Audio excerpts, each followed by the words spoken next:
Hello, hello, ladies and gentlemen, and welcome to another episode of the Daily Friend Wrap. I'm your host, Nicholas Lorimer, today joined by Mr. Michael Morris. A lot of things to talk about this week, and we're not going to be able to carry all of them today, so we'll do some of them tomorrow. But we're going to start off with some interesting reporting from over the weekend, where, according to reporting by Afrikaans newspaper Report, there is some shifting in the ANC about where they stand on BEE. Now, I think one can overread this, but it's still worth talking about. So, according to reporting in Report and City Press, the ANC is willing to talk to the DA about changes to the BEE system. Now, what's the source for this? Well, the sources are, shall we say, not the bravest endorsement of this supposed change in attitude. It's people who are apparently on the National Executive Committee of the ANC, but were speaking to the media anonymously, which is, not exactly showing that they're very confident in actually having this kind of discussion. But these NEC members said that the ANC still believes that race should play a role when determining empowerment criteria, but they acknowledge that BEE has not achieved what it was supposed to. They say, however, that such a discussion would first have to take place within the ANC, and there's still a significant ANC faction that believes the DA should be kicked out of the GNU. The anonymous source said, "We can't go and talk to the DA about completely removing race as a criterion, because that is so much baggage that comes with that. It will eventually strengthen the factions that want to remove the DA from the GNU." Both of the anonymous sources believe that talks with the DA about BE might first take place at a government level, and such talks could eventually lead to possible replacement of BE criteria with equity equivalent investment programs for companies. So there's the idea that you invest in communities or people who are very poor as like a way of kind of giving back, and then you get points that count towards BE rather than just straight up ownership stuff, which is currently how BE works. Now, this would be counter to what the ANC has been saying even quite recently. As recently as July, President Ramaphosa was saying that equity investment programs should not replace BE. And Ramaphosa's public response to the DA on their BE proposal was quite soft. He said, "Currently we have a BE policy that is rooted and underpinned by our constitution. So if anyone wants an amendment to the BE Act, they must table their proposals and they must be taken for discussion in Parliament. At the moment, BE policies, legislation, and regulation apply without any dilution whatsoever." So, obviously he's still supporting BE quite strongly there, but compared to the normal, the DA is just trying to bring back apartheid stuff, this is a little bit softer. I don't know, Michael. What do you make of this? I think that one can massively overread this, considering the fact that the people who are pushing this aren't even willing, I think, to go on the record, which is perhaps not a sign that they feel particularly comfortable. Yeah, I mean, I suppose it's quite a big thing. If you've fashioned a policy and you've been defending it for 30 years, or not quite, I suppose 20 really. I think it all began to come in at the end of the 90s. So maybe 25 years. It's still a long stretch. To reach the point where you begin to undo the dam wall is quite tricky, because the more stones you pull away, the more likely that the whole edifice is just going to collapse, and you're going to get washed away in the ensuing deluge. And I'm sure that this is a very real political risk that people in the ANC have to consider. And I mean, my view, we were chatting a bit before the show, but my view is that it's also the position that I think people like us and the DA need to take into consideration. We've actually, it's not simply a question of wanting to defeat somebody who has a different point of view. We actually want that point of view to be shifted, and I think whatever can be done to make it easier to do that, to make it more convincing. I think it's certainly true that certainly the IRR and others who have been opposed to BE in its present form have essentially won the argument that BE has done too little to the millions of immiserated South Africans whose lives have not changed adequately for the better. Anything like the better life for all that was promised all the way back in 1994, and was their great promise of the new South Africa, as it was called then, better life for all. And that just hasn't materialized. And part of the reason why it hasn't materialized, as we have shown over and over, is that we have policy which simply doesn't produce the economic conditions and the social conditions to allow people to excel and to succeed.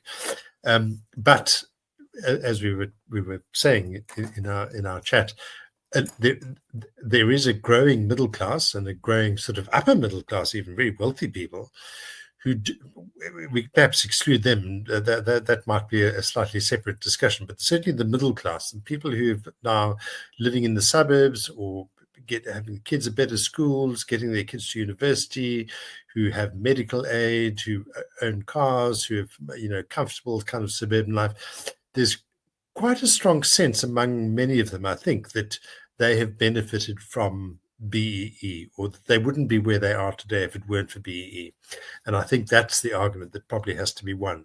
It has to be shown that they are the ones who, in fact, perhaps more than anyone else, are likely to benefit more by a growing economy, greater opportunities, their kids and so on. Their future will look that much brighter and filled with more options than exists under a policy which is clearly hamstringing the economy as a whole. But so yeah, it's quite an interesting thing to me that I think the fact that we are beginning to see, even if it is unnamed sources and all the rest of it, people sort of hinting and suggesting and so on, nobody wanting to commit for one reason or another, and not exposing themselves to saying the wrong thing. The fact that we are moving into the space, I think, is very healthy, but it's one in which everybody else needs to participate very actively in the debate, just to bring home the idea that using race to address the consequences of terrible abuse of race in the past is actually not the way to go, is not helping anyone, and that by ditching it and looking at all sorts of alternative ideas is much more likely to produce benefits for everybody, and particularly for those who are already on that ladder and climbing into the middle class and seeing the benefits of living in a free society with universal suffrage and dignity and all the rest of it. I think the ANC has been very good at playing this sort of sleight of hand thing, where they kind of have almost allowed people to attribute all of the economic success that some Black South Africans have had since '94 to their governance and BEE and all that. Whereas I think the real reason that so many people have entered the middle class, obviously there are definitely some people who have benefited directly from BEE, but the larger change was just the simple fact of ending those apartheid restrictions. Exactly. And this is, what is, I don't know if anyone's actually properly quantified that specific process, just simply the lifting of those laws and the ending of the racialized system in South Africa. I mean, BEE only gets introduced in the 2000s, right? And we saw this already, things changing in the 90s. And, I don't think you can even put it down to, obviously there'll be some claims that, oh, well, it's because, this many schools were built and everyone got electricity and stuff. But while that certainly helped, I think even that understates the fact that when you simply allow people to begin, trading and making their own lives and working where they want to and that kind of thing, that you begin to see changes in circumstance. And, some of that probably begins pre-94, but that would be something I'm very interested in. And I agree with you, this is an important part of the discussion that we've not been able to focus on, because we've been so busy trying to point out how silly it is to say, well, if we give 30% of companies to a bunch of wealthy shareholders, therefore the poor benefit because they share the same skin color, which has been where most of the BE debate has been stuck until very recently, I think. Yeah, I think that's exactly right. And to emphasize your point about the tremendously liberating, actually is the word, liberating effect of lifting the barriers and lifting the lid on just what we know to be plain South African resourcefulness and ambition and hunger for something different, something better. It's a completely universal condition, I think, in South Africa. We see it every day. People's really striving, but in the early years, I remember when I first joined the IRR, and I think under Frans Cronje's direction, we had those series of reports based on his analysis of the very significant changes in the first decade, more or less, of democratic South Africa. And one of the most telling things to me was the tremendous rise in young people getting into university and coming out with degrees in all kinds of very demanding fields like engineering and others, and you realize that nothing can grant that phenomenon. It's not as if somebody passed a law to say these kids shall excel in matric and get high enough marks to get into university, and once they're there, really push through and come through the other side with a decent degree. This is the impulsion of a society to succeed, and all it took, as you say, was to lift the lid and allow that to happen. But the tragedy is, of course, that all those people, by and large, are being betrayed by policies which have limited their options thereafter, that have made it harder to succeed, that have made it harder for the companies they work for to really thrive. And it's really all those things now, 30 years later, that is kind of coming home to roost. We're having to look at, and it's very positive. Let's certainly hope that is the case. I think it is that there is sufficient political maturity for us to get beyond the sort of fixed ideological attachments and to say, all right, let's really have a look and see what we can do to really make that better life for all. So yeah, I think very, very positive. There's another aspect to this which I think is much harder to sort of disentangle, and it's in the because it's in sort of people's own hearts and their psychology, and it's kind of difficult to actually say what the truth is. But many professionals have this feeling of imposter syndrome, right? That they're not really sure that they're actually as good at their jobs as they put on their resume, and I think most people have this from time to time, unless you're supremely self-confident. And so one of the toxic things I think BEE does is it creates a sort of nagging question in the back of the mind of every single black professional: is, am I here because I'm genuinely the best person for the job? Or is the white manager who hired me just trying to fulfill a quota, or trying to make the company look good, or something like that? And it doesn't matter whether it's true or not. Simply the fact that it maybe could be true in some circumstances creates a sort of toxic effect where, firstly, you'll have your white colleagues in some places will be resentful. They might use it as an excuse for why you got promoted ahead of them. You'll have black professionals who'll think to themselves, well, is this really me, or are they actually just kind of humoring me? They're saying I'm the best, but actually this is just simply to tick a box somewhere. And that miasma, that sort of lurking feeling in the background, is just so poisonous, and I think that contributes to the feeling that people might think, well, I don't know, would these people here at this big company have hired me if it wasn't for BEE? It's subtle, and I don't really know how anyone could actually sort of study that in a more scientific way, but I suspect that this is playing a role in this debate. I don't know, what are your thoughts on that?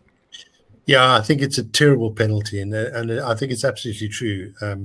Whenever I hear people sort of implying that maybe such and such a position might not have been filled by this person if it were not for BEE, my immediate inclination is to say, absolute rot. This, it's self-evident that this person is, very capable and qualified and so on. But nevertheless, one's very aware of the the cynical punitive effect of a policy intended to benefit people, of being that that it has undermined them psychologically in some way. I think increasingly, fortunately, people have managed to rise above it, but I think it is there. It is there all the time, and certainly, I don't know much about rugby and about Fikile and the rise, the second rise of the Springboks, but one has a sense that they have managed to overcome that. They've managed to kind of confront it, address it, bring in every kind of talent and every kind of part of the country into the team, set very high standards, won the games. And that's how you do it. I think, you can show that inclusivity is not necessarily a patronizing thing. It's not a charitable thing. It's simply looking for talent from the widest sort of pool of people. And that's really what one wants. But I think it is a factor, and it's a very difficult one for a lot of people to speak about. And that's part of why it's so pernicious, is that it becomes this unspoken thing, which is absolutely awful and quite unwarranted. Yeah, it's exactly one of the reasons I think that that it has a negative effect on race relations, is that it creates these sort of narratives which are always toxic to any sort of sense of commonality and common purpose, which is obviously not good. Yeah. All right. Well, obviously this discussion will continue over the next few weeks, and we'll see whether the ANC does actually make any moves to moderating on this. I'm skeptical so far, but maybe things will happen. Let's cover this story, which is a little bit interesting. Fikile Mbalula has been, well, let me just start like this. He's been reported that he took a plane owned by the tobacco businessman Andrino Mazzotti to Libya on a flight that he doesn't seem to be very keen on talking about. Normally, Fikile Mbalula posts a lot of things about his life on social media, but this trip, not so much. Now, what's interesting to me about this story is the story is mostly framed on talking about why is he getting free rides in planes from Mazzotti, a guy who's been, accused of various things in the media over the years. But I think the more interesting thing is, why was Fikile Mbalula going to Benghazi in Libya? Now, when he went there apparently was an African Union Security and Intelligence Services conference, but it doesn't appear that Fikile Mbalula went to that conference. And it's important that he went to Benghazi because Benghazi is controlled by one of the two major factions in Libya. Libya is essentially divided between two rival governments. This Benghazi is controlled by General Haftar, who is essentially the dictator of the eastern half of Libya, and he's also allied to the Russian government, and the UAE, I think, are his sort of major foreign backers.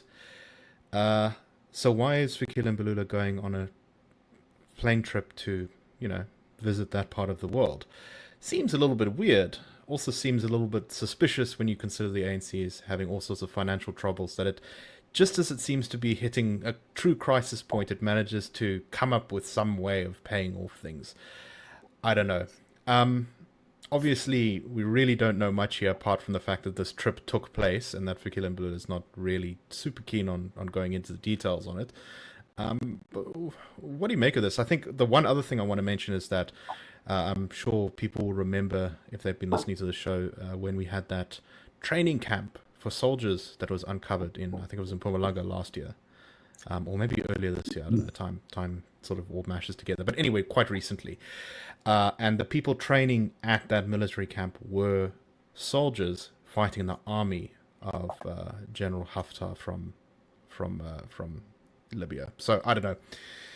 Michael, what do you make of this? It doesn't feel particularly good. No, it doesn't. And there's this curious little account of the exchanges between Rapport and Mbalula, where the story tells us, when questioned about his Benghazi trip, Mbalula claimed that he did not understand Rapport's inquiries. He responded, "Unfortunately, I can't help you." When asked why, he answered, "Because I don't understand your inquiry." But they had simply asked him exactly the questions that you've been raising. So, I mean, clearly, goodness me, it's quite obvious that there's something he doesn't want to talk about, and that's very telling. Just one more saga in the ongoing account of the ANC's strange friends and possibly very influential and quite wealthy ones too. One must surmise. But yeah, not a good look. I don't think not a good look for Mbalula, not a good look for the ANC. He says, "Sorry, I cannot assist you on your excursion." Well, it's not Report's excursion. It's Germain. It's Mbalula's. But he clearly doesn't want to talk about it, and that speaks volumes. Yeah, So, no, it is something that I think would be very interesting if investigations could be done into it. I wonder if there's an investigative journalist who can sort of get into this. Although I suspect this is the kind of investigation that might get kind of dangerous kind of quickly, particularly if you have to go to Libya, which is the real dangerous part. Yeah. Anyway, worth someone looking into. Last story. Just many stories like this all the time, but always worth, I think, talking about them. We don't want them to just become not even worth talking about. Matlosana municipality in Northwest Province, which includes the towns of Klerksdorp, Orkney, Stilfontein, Hartbeespoort, has been setting new records for the amount of wasteful and irregular expenditure it has been achieving. So one of the categories that the Auditor General, I think, looks at is wasteful, irregular, and unauthorized expenditure. And in the 2024-2025 financial year, this municipality managed to waste 11 billion rand, which is quite a lot. And what's even worse is that even this seems to be an escalating trend. In as recently as 2021, the wasteful expenditure was around 6 billion rand. So clearly they're seeking ever higher numbers. Maybe they can reach 15 billion if they try hard enough in the next financial year. But this is not the first time I've seen this municipality in the news, particularly over just the sheer scope of how much money is being wasted. I mean, you have like this one detail that the Scopa chairperson noticed of double payments of over 5 million rand to various service providers. Clearly, the looting going on in this municipality is just completely out of control. And the fact that it's been going on for years and years and years, I think we're really highlighting the issue here, which is lack of consequence for the people responsible. What's your take? Indeed, and that's right across the board is the big issue. Is the lack of consequences. It becomes a habit, a tradition within government, certainly within the ruling party, that you can get away with things. You might get a slap on the wrist. The country will, the state will spend, the taxpayers will spend hundreds of millions of rands on commissions of inquiry and investigations, and they will pinpoint people who are responsible for egregious anti-public activities, and nothing will happen. And this, unfortunately, it filters all the way down through society. People at the bottom are looking to their seniors. Their seniors seem to be living the high life without any consequences, and that, unfortunately, is what happens. So this, in a way, is the kind of story that gives us. I mean, I've never heard of this municipality. I don't even know how big it is or where exactly it is, but the fact that right throughout the country you have municipalities that are running up this kind of bill in unaccounted for expenditure or wasteful and fraudulent, we don't know what it is, spending, wasting a not very wealthy country's precious resources, is a consequence of there being a sense that they can get away with it, that it doesn't really matter.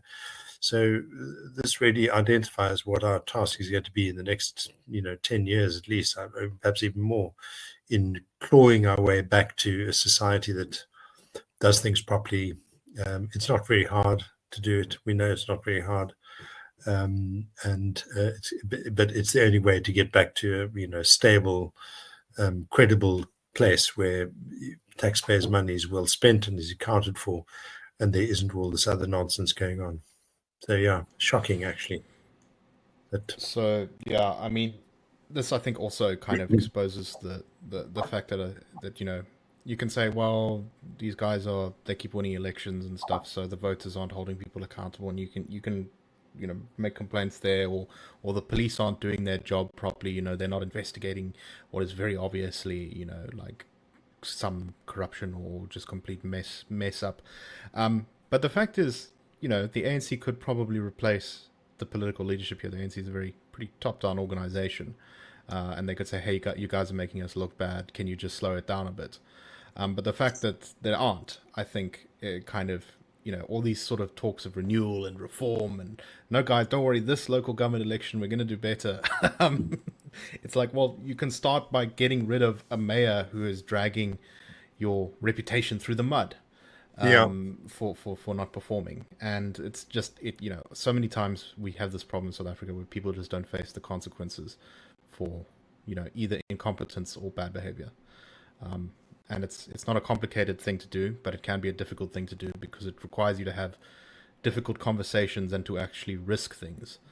In this case, the support of this faction in an internal ANC conference, which continues despite the fact the ANC should be running around with its hair on fire with all lights going red, saying what can we do to turn around the electoral conditions. The focus is still, we need to make sure the party internally is united, which isn't even working, is the joke of all of this.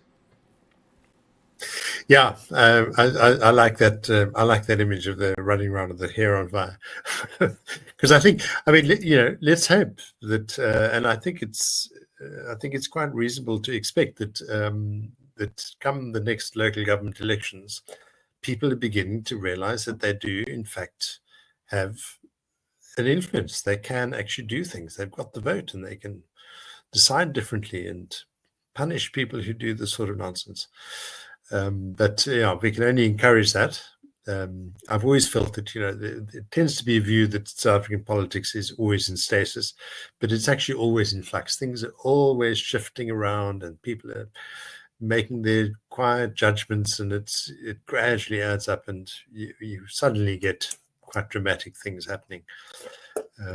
So yeah, this is a key municipality to for somebody to be saying, let's act here.